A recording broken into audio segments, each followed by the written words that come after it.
Good morning, good afternoon, good evening, everyone. It's my pleasure to meet you all virtually today on the first day of ICAM conference. My name is Dr. Amit Chaudhari. I am Director for Monitoring and Evaluation with Human Society International. I have a co-speaker, my colleague, Keren Nazareth, Senior Director for Companion Animal Programs in India. Today, we both are going to present our two large programs in India, Vadodara and Dehradun. We'll go through how the long-term impact we see and community engagement component of it. So what these two programs are? One program is northern part of India, which is Dehradun Municipal Corporation, and second is in middle part of the India, which is Vadodara Municipal Corporation.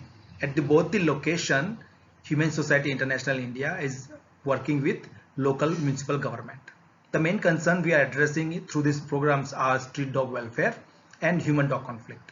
For addressing these issues, we have three key components. One is spay, neuter and vaccination for street dog population and community engagement program.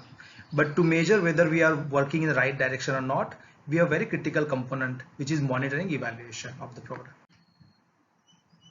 So the first program, which is Dehradun Street Dog Population Management, the program is started in October 2016 with a baseline study. And HSI is the only NGO working in this municipal corporation since then. So the study we conducted as a baseline, we found about 10.6 dogs per kilometer, estimated 3.5 dogs per 100 people, 38% female dog, 7.7 lactating female, and 4.1 sterilized female. So sterilization was very low when we started this program, and this was maybe due to a small effort before we started this comprehensive program. And the second program is Vadodara Municipal Corporation, where we conducted a baseline study in October 2014, in fact, but we only got involved in October 2017 because the local NGO were working with municipal corporation, but then there was a need, so HSI got invited and we started working with them with model of comprehensive street dog population management program. So here also we found 12.6 dogs per kilometer, 2.4 dogs per 100 people. Again, similar statistics. But before we explain this program, I think it's more important that I explain how we do this data collection, how we find out dog density, what dog density is all about, what method we use, so that you all get understanding of how and we collecting the data and then presenting here. So before we go into the methodology, I thought it's very important that we also understand the history, which you probably aware about, but just kind of putting a context related to India. So human and domestic dogs have had close relationship for centuries, and the first domestication process from wolf to dog thought to have occurred around 20 to 40,000 years ago. So quite a long time ago, dogs and human have started living together. But the process of this domestication and living together, if we look at today, hasn't the same. In many countries, dogs are being part of family member living inside the house as any other family member could live, which is not true for all the countries. If you come to India, people love dog on the street, but the relationship is different. Dogs live on the street, breed on the street, and they also face lots of harsh environmental challenges, accidents, and harsh action by people as well. So why this domestication or relationship started centuries ago is because it was basically reciprocal interaction between human and dog. So dogs assisted human with hunting and guarding for exchange of food and shelter. But now this has changed in various countries based on how dogs are evolved with humans in those countries and cultures. So similarly in India, when I said that dogs are living on the street, surviving on the street, breeding on the street, and face lots of challenges, and including human-dog conflict. When Britishers were there in India, the oldest documented history is around 1791, when to control rabies or to control dog bite cases, only method was used by Britishers was to kill dogs. In fact, they were giving rewards to people that people could kill dogs and bring it to the police station, and they were rewarded with some amount of money in cash. So that was the method used before independence, which is 1947 in India. But killing never worked, neither in India nor in any other part of the world. And the reason for that is because any organism or population, whether it's a dog population or any other mammal population, live with a carrying capacity in that environment. Carrying capacity is amount of organism within a region that the environment can support sustainably. Now that population living goes little up, goes down, remain around this carrying capacity. When you kill dogs particularly or any other mammal population, their rebound is very fast, because understand that they have a very strong breeding capacity, and because of that only they have survived for so many thousands of years through disease, through disasters, through environmental challenges.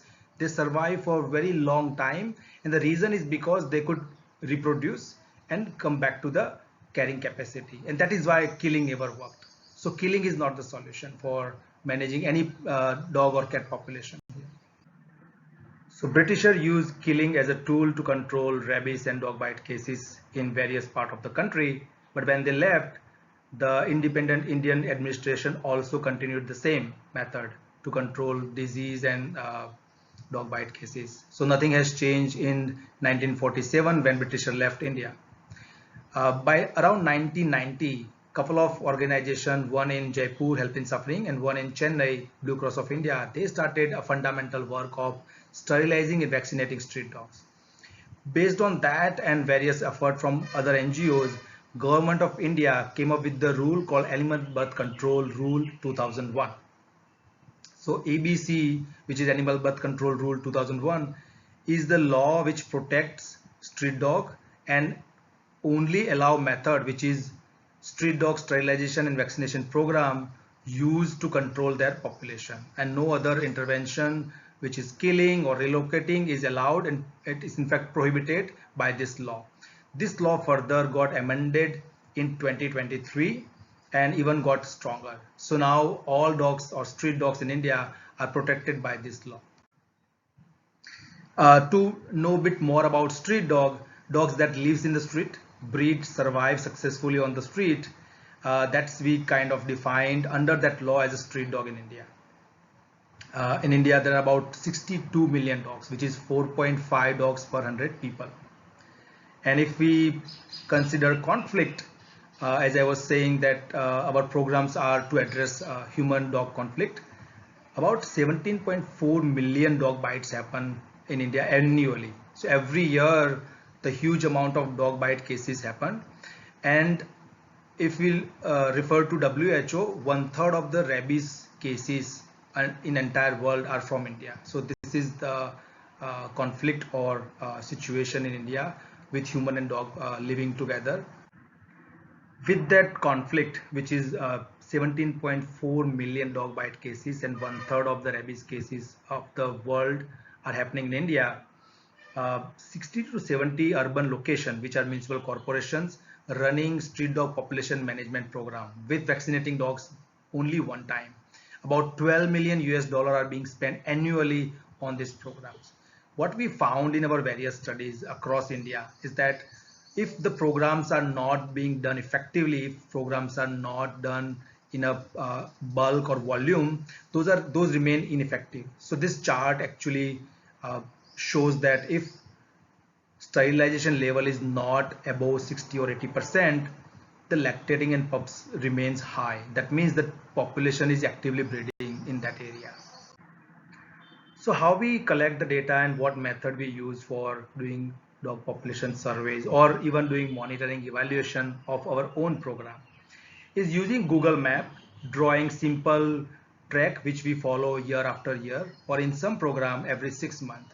Using another app called OSM Tracker, which we have modified further for the Indian context where we want to capture particular type of dogs and their health status, and importing all this data into database. So when we upload data to database, it produces map result and actually it produce all the required statistical result as well, and further those can be used for doing the deeper analysis, which I'm going to present on next slide. But here we can see visually as well that red dogs are lactating females, which should be targeted as a program. So using the same method, we collected data for Dehradun Municipal Corporation. And what we found so far is that comparing with the baseline, we are seeing 30% dog density decline. And this data are collected robustly. So 176 kilometer of Google route we created in 2016, we keep counting on those treks every 6 months. So our team members goes out early morning and follow the same protocol and count dogs every 6 months, and that is how this data being collected. What we saw initially, there was a dog density declined, but as the COVID hit, we saw increase in dog density. That means there are more dogs compared to the previous year during the COVID time. And again, it is fortunately going down, and dog density is declining with responding to the street dog sterilization program. One reason could be that initially maintaining 80% dog sterilization was difficult. It was immediately going down. So if I compare with the October, which is active breeding season, versus June, which is non-breeding season for street dog population in India, as the recruitment happened through breeding, sterilization levels was declining. But after October 2022, it is constantly going or stabilized. That means now we are seeing a really substantial dog density decline. And this could be because of high level of sterilization. And if we look at the reproductive indicator, which are lactating female and pups, it is also going constantly down and lowest by now. So that explains how and why density is declining now versus not significantly during the COVID time. Same approach with Vadodara Municipal Corporation, the 12 wards, 235 kilometers of dog counting tracks. Here we started with biannual data collection, but now it converted into annual effort only due to the resource limitation. But similarly, here we also seeing dog density decline. And again, a reason could be that now it's constantly maintained the sterilization level up to 80 or above 80%, and reproductive indicators are lowest by now. So it explains that as well. Why there are difference of results in Dehradun and Vadodara? The one reason possibly which I identify is that geographical approach.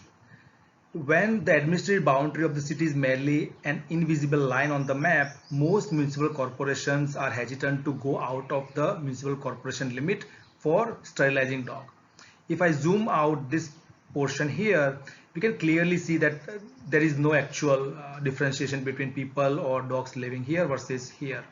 And if the program is only limited in this area and not here, the population which is living here would obviously grow and then migrate to nearby area. Now I would like to pass it to my colleague Keren, who will explain the community engagement component of the program. Over to you, Keren. Thank you, Dr. Amit. I'm going to be talking about the community engagement work that we've done alongside with the dog management work in both these cities. The impact so far has been largely in terms of changing the entire ecosystem as we can see it. So there is much more responsible and holistic community caretaking, not just feeding. There is a widespread awareness of the program, and this is largely through word of mouth. There's a better understanding of dog behavior, which is leading to a reduction in conflict, into children feeling safer when they're playing outside, into various other aspects in the community. Peacefully resolving conflicts is a big ask, but it's something that we are seeing as people get more and more aware. It is possible and it is happening, and I'll talk about how we're doing this. And an enhanced image of street dogs. So once where people were asking dogs to be relocated, now mostly the calls that come in are saying, can you just sterilize, vaccinate, and put them back, please? The program is called Abhay Sankalp, a resolution to be free from fear. That's what it means. We work with individuals, the government, the media. And when I say communities, and I use the word societies, it means neighborhoods or housing associations. Types of activities range from knowledge attitude practice surveys in each society to understand what their issues are, what is the conflict, or what do they really want with dogs. Dog behavior workshops, volunteers across communities, and There is a massive work that we do in complaint management, which comes from across the city. Often these landlines that are or helplines are not really manned, and nobody's listening in on them. And so the issue and the frustration grows. I'll talk more about this later. And in terms of community meetings, we do as many as required in a society. So there's no prescribed format. It depends on each society. The last is working on identifying feeding and water spots. This has really helped with reducing conflict as well. So the knowledge attitude practice surveys, we were able to map them across the city and see how many societies have signed up with us. As you can see, this is in Vadodara. And over the years, more and more societies signed up with the program and have pledged to work with us. The issues that you can see, biting was a big issue, overpopulation, chasing, insanitation, property damage. These were the big issues that were emerging, and we were able to then pinpoint where they were happening and start addressing them. In terms of the impact of the program, you can see that feeding and water spots were designated in over 70%, almost 70% societies. Many of the societies had almost 86% got 100% of their street dogs sterilized, and rabies awareness is also very high in the societies where we've worked. If I take a look at Dehradun, it's a similar, experience. This is the number of societies signed up with us over a period of time, and you can see them increasing because there's a lot of awareness through word of mouth. In terms of the issues also that were analyzed, we saw that chasing was very common. Barking, biting seemed to also, emerge as big issues here in Dehradun.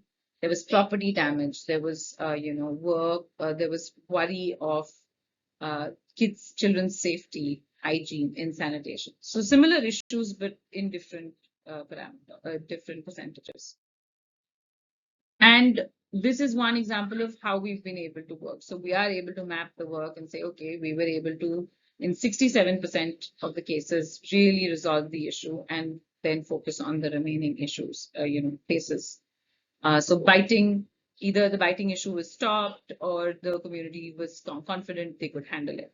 And in the other areas also, you can see that we've really worked across the city too. And these are the percentages of resolution that we've been able to achieve. 76% of the societies decided to put feeding and water spots. Many of them have come up with shelters, in the winter, in the summer. So people are interested and are showing more and more empathy to animals. And so Namrata is one of our volunteers. She's based in Dehradun. Just if you see the number of dogs she's helped and she's worked with, it's tremendous. And we have several volunteers like this across cities. We work with them to build capacity, to give them proper information, to help them whenever they require. And simultaneously, we ask them for help in cases where we cannot reach or our team is not, able to reach. Our dog behavior workshops, like I was saying, are truly emerging as something that is changing the way people see dogs. Understanding why a dog is, barking or chasing has helped in many cases. We do several of these workshops, over 182 so far with children, with adults in communities. We do it in where people live. So it's not like in a room, it's out on the streets, and we generally have some street dog who join the workshop and become a part of it. This is a story of Rajbhumi, where an entire society was having a lot of trouble with dogs. Their dogs were chasing, they were barking, there were bite incidents, and we were getting a lot of calls from this area. So when our team visited, the first thing we did as an actionable point was pick up dogs that were unsterilized, get them sterilized, and through that process, hold various community meetings to talk about why sterilize, why vaccinate, and what could the community do. And this community transformed in a period of 8 months. They called back and they said, we're all very happy. The dogs are well cared for. We've not had any issues so far. Sometimes the dogs do chase, but if they do, then, people know that they have to stop and wait, and the dog generally goes away. They were so happy with the work that was done that they, decided to donate money to HSI. Complaints. When we first came into these cities, complaints were on a very big high. But as you can see, they do go down. They go down when you're consistently addressing them, talking to people, and they're almost negligible in, Vadodara, and in Dehradun, they're much, much lower than what they used to be. In terms of enhancing the image, you can see relocation demands also have decreased. In Vadodara, particularly, they were very, very high when we came in. In Dehradun, it was more about chasing and barking, but those also have decreased over a period of time. What has increased is sterilization requests. So more and more people are calling and saying, okay, don't remove the dogs. We know it's illegal, but please sterilize them and vaccinate them. So in Vadodara, I want to share that, we stopped doing sterilization about 2 years ago. And what we have done after that is start looking at creating an ecosystem to improve animal welfare, building the capacity of volunteers to, do good first aid before going to a veterinarian, using games to reach out to much more vulnerable communities in Anganwadis. And we've also created a directory. So if you go online in a city like Vadodara, you don't know where to go to get help for an animal. You might find some numbers. What we've done is we've put it all together and we've made a directory, and we plan to now do this similar directory in other locations, because our experience has been is that people do use the directory. They go there to find whom they can contact. Are there private vets who do, subsidized treatment, etc. So this is what we're, leaving Vadodara with. Thank you, Karen. Now I would like to explain very quickly that if the program has to be successful in India, it has to be a volumetric approach. That is what we learned from our programs, that if, for example, city has 80,000 dogs, and if you sterilize some dog, understand the remaining dog population is breeding. And now you continue sterilizing dog, this unsterilized population keep growing. By the time you think you sterilize 80,000 dog, there's a whole new population. And this could happen when your sterilization efforts are about 15%. And this is very classic in India, that most corporations are in this loop, and that is why from last 30-40 years they have been doing sterilization ineffectively, and all the money for taxpayer and government is just going into bringing no results for people and for animal as well. But if you look at the different model, which let's say sterilize 30%, it is better than what the previous was. But if you do even significant amount of sterilization in initial year, I think that is where the solution is lie. So to conclude, we don't want to do this. We don't want to keep doing year after year, and all the hard effort and resources goes into bringing no results. But rather, we want to focus where during the phase one, which could be 1 year, 2 year, or 3 year, as soon as possible, sterilize 90% dog, which is also supported by various mathematical model and ICAM also, that front loading is the option, or front loading is what we should look for. Phase two could be sustainability. So find a local partner who can sustain the program once you reach 90% of sterilization. As I was explaining, geographical area approach should be considered over administrative boundary. Female centric approach. If you have limited resources, if you cannot achieve 90% in 1, 2, or 3 years, focus on female initially. Build local capacity, because phase two you will need local capacity. Monitoring evaluation. If you don't know where you are, if you don't have data, it is difficult to convince stakeholder, government, and yourself as well, like how wisely you are spending money.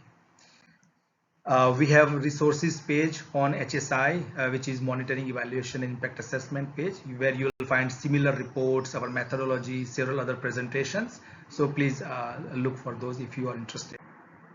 Thank you. Thank you, everyone.